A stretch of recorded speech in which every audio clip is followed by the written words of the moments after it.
बिहार के वैसे छात्र जिन्होंने इस साल मैट्रिक की परीक्षा अर्थात माध्यमिक की परीक्षा अर्थात 10th की परीक्षा 2023 में उत्तीर्ण हुए हों, पास किए हों, उन लोगों के लिए कुछ खास बातें हैं, उनके लिए सुझाव हैं, वे उन्हें देखें, उनके लिए लाभप्रद होगा।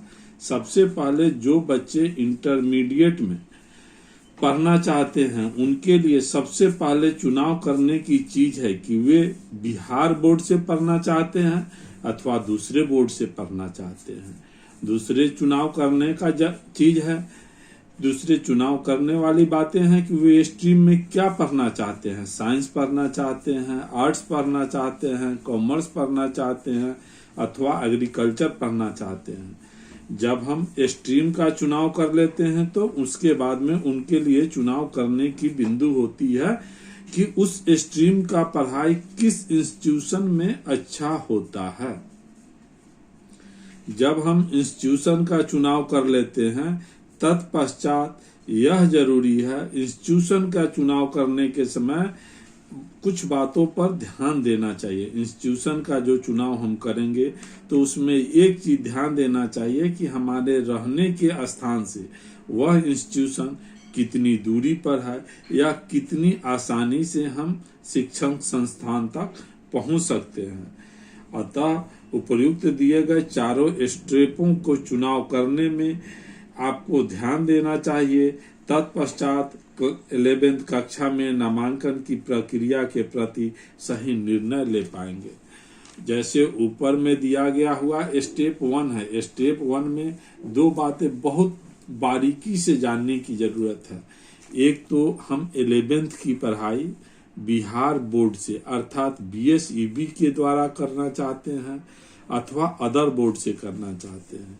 अगर BSEB के द्वारा करना चाहते हैं तो सेकंड चुनाव करने की जगह होती है कि हमने पढ़ा है, हमको पढ़ने में अपनी आत्मविश्वास है कि हमको अपना मूल्यांकन करना है कि हमारी क्या स्थिति है, हम कौन से सब्जेक्ट को पढ़ सकते हैं, हमारा लगाव किस सब्जेक्ट में है। वह 4 स्ट्रीम है, साइंस स्ट्रीम है, आर्ट्स स्ट्रीम है, कॉमर्स स्ट्रीम है और चौथा एक एग्रीकल्चर स्ट्रीम है जो BSEB के द्वारा मुजफ्फरपुर डिस्ट्रिक्ट में एग्रीकल्चर की भी पढ़ाई की व्यवस्था हुई है जो कि लोगों को बहुत सारे लोगों की इसकी जानकारी नहीं है। स्ट्रीम को चुनाव करने में आपको कितना नंबर आया है यह मायने नहीं रखता है, आपके पेरेंट्स क्या चाहते हैं यह मायने नहीं रखता है। सबसे ज्यादा मायने रखता है कि आप क्या चाहते हैं, आपको क्या करना है, आपको क्या बनना है और आप में मेहनत करने की कितनी शक्ति है, इस पर निर्भर करता है। अगर इस चुनाव की प्रक्रिया में आपको लगता है कि हमारा जो निर्णय है वह हमारे लिए सही नहीं हो सकता है या किसी तरह की दुविधा हो तो आप अपने शुभचिंतक के सुझाव ले सकते हैं और उनके निर्णय के हिसाब से निर्णय ले सकते हैं। लेकिन यहाँ पर बच्चों को मुझे एक चीज कहना है, चाहे जो भी निर्णय लो उस निर्णय को अडिग और अंतिम निर्णय मान के ही निर्णय लेना कि इसके अलावा मेरे लिए कुछ है ही नहीं। क्योंकि जिसने भी अपने गोल में वोलेटिलिटी लाया, बदलाव लाया, उनका लाइफ बड़ी कष्टकारक हो जाता है। जब आप स्ट्रीम का चुनाव कर लेते हैं तत्पश्चात शिक्षक संस्थान का चुनाव करें। यहाँ पर बच्चों को मुझे एक चीज बताना है कि पढ़ाई के लिए शिक्षण संस्थान का चुनाव करने में 11th क्लास के लिए यह जरूरी है, कोई जरूरी नहीं है कि हमारा नंबर 1 कॉलेज हो, सबसे अच्छा कॉलेज हो। इसमें बहुत सारे हाई स्कूल जो 10+2 हाई स्कूल हैं, इंटर कॉलेज हैं, उन लोगों को भी इन चारों स्ट्रीम को पढ़ाने की सुविधा दी गई है। मेरा मानना है कि बच्चों को अपने शिक्षण संस्थान का चुनाव करने में सबसे पहले यह देखना चाहिए कि वह सबसे आराम से किस शिक्षण संस्थान तक पहुंच सकते हैं। कारण कि चाहे जिन्हें जो समझ में आता हो कि मैं कोचिंग कर लूंगा, मैं यहाँ से क्लास कर लूंगा, इन सब बातों के बावजूद मेरा एक अपना अनुभव है कि जो कॉलेज के जो स्कूल के क्लासरूम में जो पढ़ाया जाता है उसकी बराबरी कोई कोचिंग इंस्टीट्यूट, कोई अदर संस्था नहीं कर सकती है।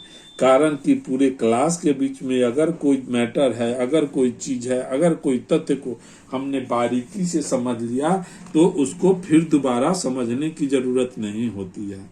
अर्थात आप लोग मेरा अगर थोड़ा सा भी मानते हैं तो शिक्षण संस्थान के चुनाव करने में गवर्नमेंट इंस्टीट्यूट को पहले चुने, उसके बाद में दूसरा देखें कि आपके पास में जो नियरेस्ट उपलब्ध हो उनका चुनाव करें। अगर यह दोनों व्यवस्था आपके लिए उपलब्ध नहीं है या हम इजी किस इंस्टीट्यूट तक पहुंच सकते हैं, तब तो जिस संस्थान में आपकी स्ट्रीम की पढ़ाई होती है उनका चुनाव करें। स्टूडेंटों के लिए एक विशेष बात है कि मुजफ्फरपुर जिला में सिर्फ एक 10+2 तुर्की हाई स्कूल है, जिसको ही सिर्फ एग्रीकल्चर में 40 सीट दिया गया है। बाद बाकी मुजफ्फरपुर जिला में साइंस में 46,149 बच्चों की पढ़ने की व्यवस्था है, आर्ट्स में 38,998 बच्चों की पढ़ने की व्यवस्था है और कॉमर्स में 15,328 बच्चों की पढ़ने की व्यवस्था है। जो सीट जो है स्कूल वाइज आप पहले से ऊपर में वीडियो में एक्सेल सीट में देख रहे हैं। आप अपने रहने के स्थान के अनुसार से इन सीटों का चुनाव करें। तत्पश्चात मुझे लग रहा है कि जून जुलाई में OFS के द्वारा आप लोगों का केंद्रीय एडमिशन प्रोसीजर शुरू होगा, जिसमें आप लोगों का अप्लाई जून से शुरू होकर लास्ट डेट जुलाई तक चलेगी। तत्पश्चात आप लोगों का मेरिट लिस्ट डिफाइंड होगा, उसके हिसाब से फिर कॉलेज या शिक्षण संस्थान का चुनाव होगा। आप लोगों को अपने लाइफ में आगे बढ़ने के लिए यह एक बहुत ही क्रिटिकल घड़ी है, इसलिए आप अपने आत्म मंथन करने में जल्दबाजी न करें और चुनाव सही तरह से करें। इसमें दिए हुए 4 बिंदुओं को सोचते हुए आप अपना निर्णय लें। अगर आप लोगों को यह चैनल मैट्रिक पास बच्चों को अपने भविष्य निर्माण के लिए अगर लाभप्रद लगता है तो आप अपने भी और अपने दोस्तों को भी इसका लिंक दें और सब्सक्राइब कर दें और बेल आइकन को दबाएं। धन्यवाद।